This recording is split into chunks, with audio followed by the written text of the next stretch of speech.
Professor Kolodko. I would like to extend my gratitude to you today again for having come to give a lecture. Very well received from the audience. We would like to ask you just a few questions now to follow up on your brilliant lecture. My question is a little bit broader in nature. As I look at the title that you chose for your lecture, you're making reference to the clash of civilizations, or let's say this melting pot, question mark. And I just wanted to ask you, where are we now with the state of the world? Are we in a clash of civilizations? Are we in a global melting pot? What would your response be?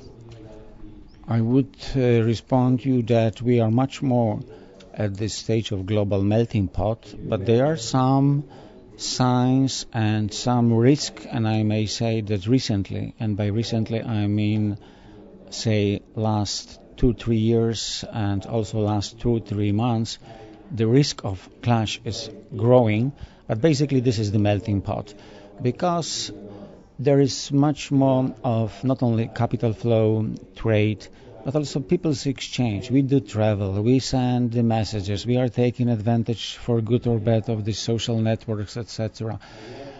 People are enjoying the food which they never heard before. They are dressing in a similar way. We are listening to the same music, not necessarily from UK or US, but also from ethnic music from, say, Senegal or Ethiopia or even from Asian countries. This is really the cultural melting pot, and I think that the intellectual leaders, the policymakers, the people of public media should do much more towards this end, because the only positive answer or alternative to the threat of clash of civilization, this is the successful melting pot. Thank you very much. My second question is relating to your recent book. You chose a provocative title for that, and I'll just read it here to make sure I get it correct, also with the subtitle, Truth, Errors, and Lies. Why did you choose that as the title for this book? Well, to be honest, I didn't. It was a long debate between myself as the author and the publisher, the famous Columbia University Press, New York, how the book's supposed to be called for the world global reader in lingua franca of civilization, that is English. And the title is derived from the title of the first chapter, where for methodological and substantial views I am discussing the words and meaning, with a subtitle, Where Truth, Errors and Lies in Economics and Politics Come From, and What to Do to Make Truth Come First.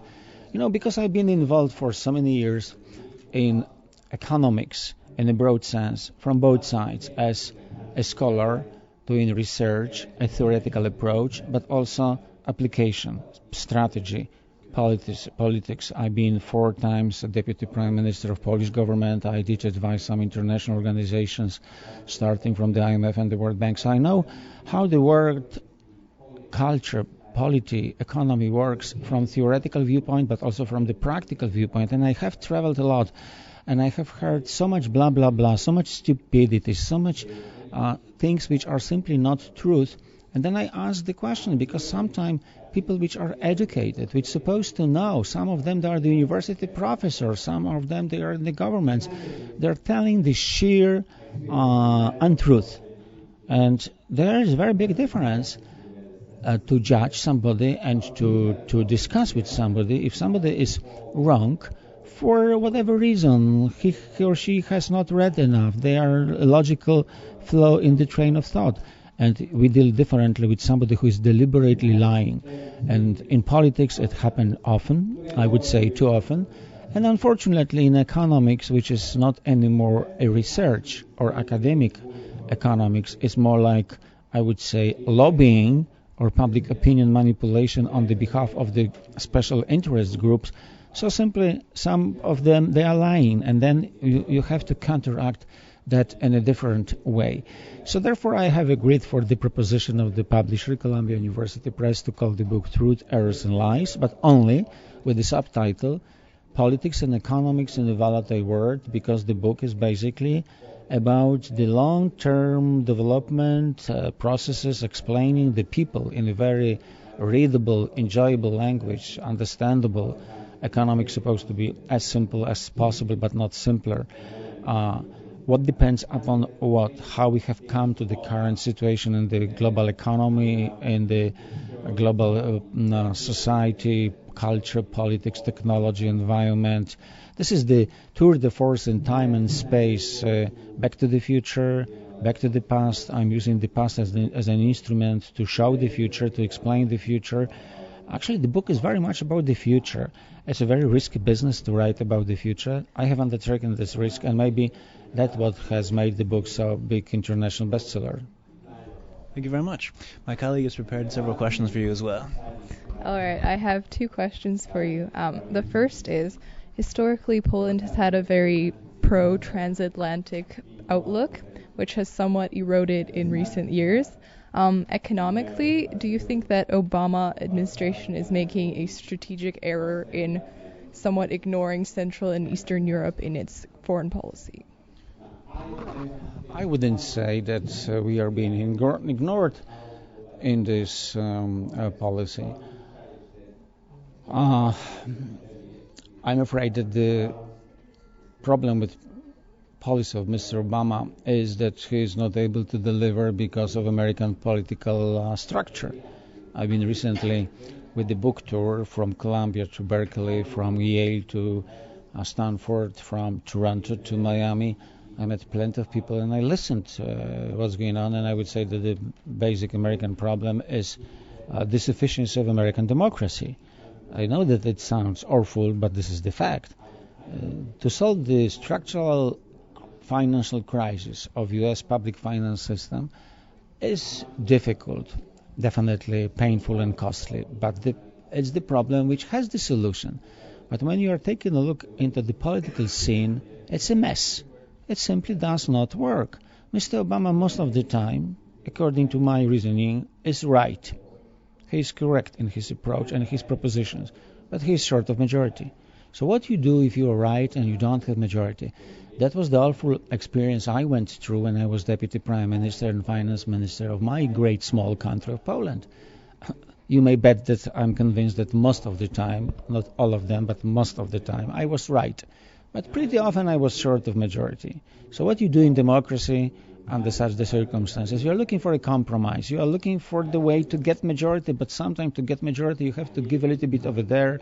You have to horse trade, which maybe the politicians laugh. But the intellectualist, as I am, I hate. I hate to give a little bit there, but gaining a little bit here. So how long I did stay in the government? I was never to the end of the term. I resigned at the proper time when my job was done.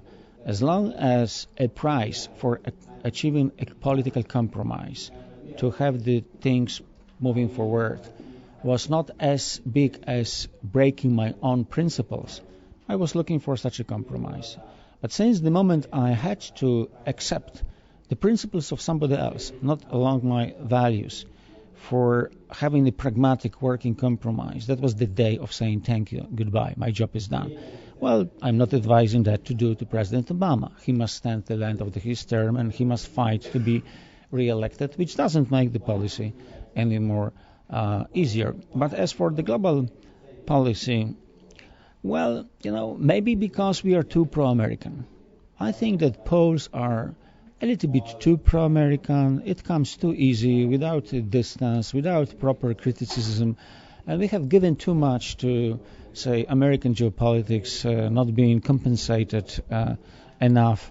It's a pity, and it's a pity for the American side, not for us, that we still have to apply for visa when we travel to the United States, even if certain other East European nations have the visa requirement waived already, and so on. But otherwise, the global American policy is global.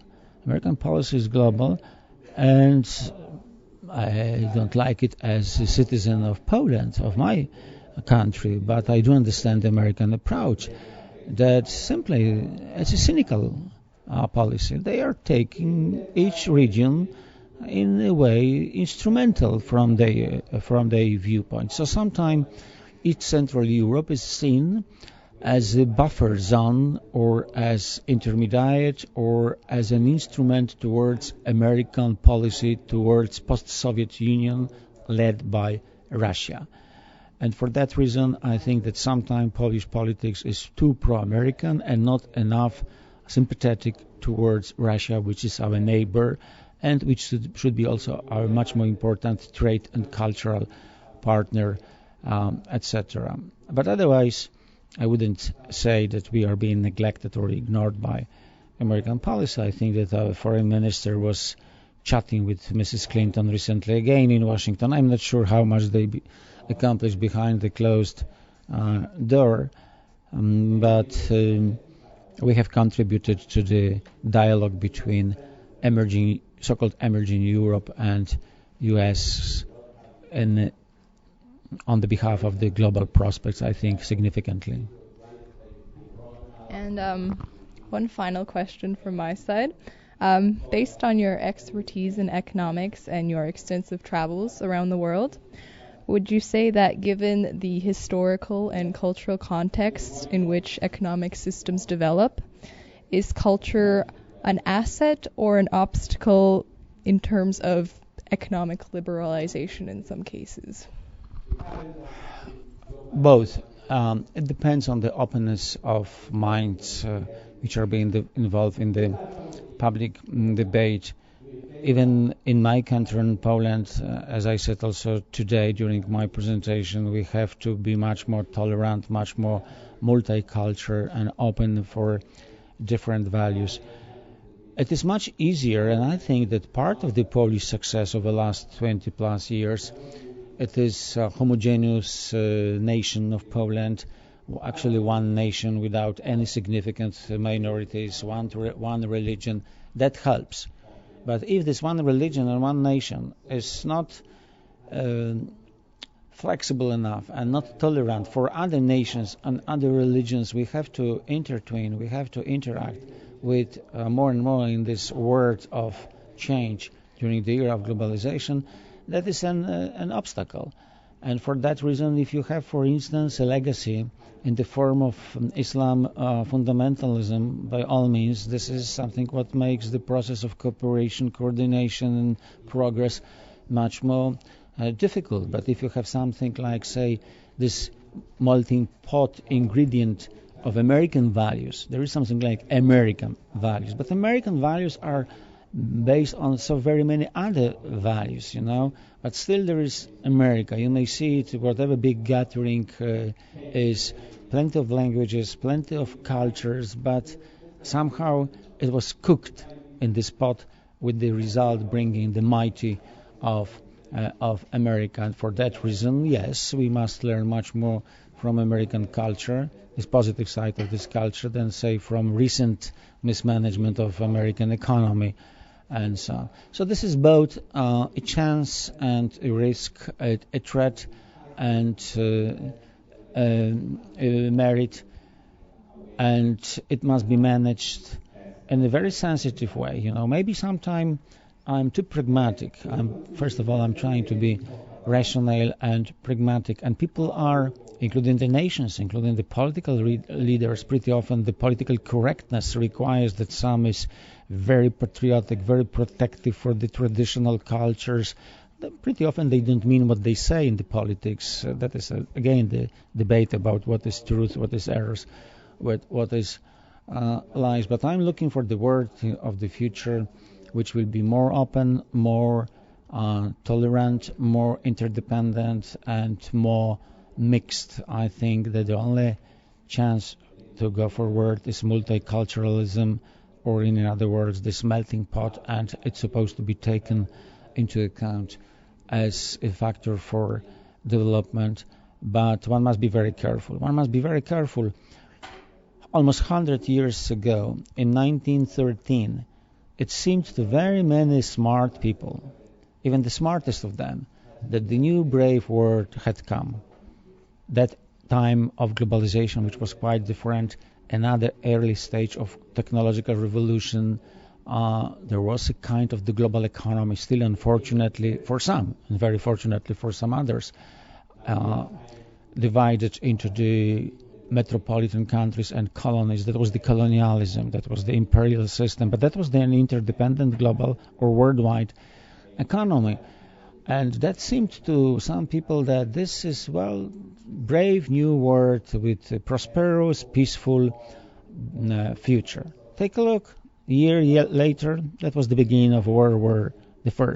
I'm not telling that it is possible that in a year from now we'll be involved in the global war. But, well, for some people, the financial and global economic crisis was at most surprise. Some people are now being amazed what the hell is going on in the Arab countries. I'm surprised why it is surprised. If you read my books, you will read something more. I said today, what is the next big challenge? Uncontrolled mass migration. And again, very many people will be surprised, etc.